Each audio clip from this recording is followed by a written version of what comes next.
আসসালামু আলাইকুম সম্মানিত দর্শক শ্রোতা। আজকে আবারও আপনাদের সামনে একটি বিষয় নিয়ে গুরুত্বপূর্ণ বিষয় নিয়ে কথা বলার জন্য হাজির হয়েছি। সামনে আসছে আমের মৌসুম। আম পাকার একটা নির্দিষ্ট সময় রয়েছে এবং আমাদের দেশের প্রায় 23টি জেলায় বাণিজ্যিক ভিত্তিতে আম উৎপাদন করা হয়। এই আমগুলো আমরা নিজেরা খাই এবং বিশ্বের বিভিন্ন দেশে 2015 সাল থেকে আম রপ্তানি শুরু হয়েছে। এটা একটি খুশির খবর।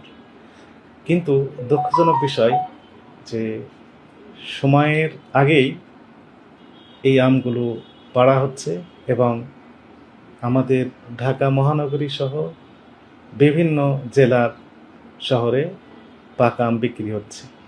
এগুলো আমাদের নজরে এসেছে। এই আমগুলো খাওয়া অনেকটা অনিরাপদ এবং এতে স্বাস্থ্য ঝুঁকি রয়েছে।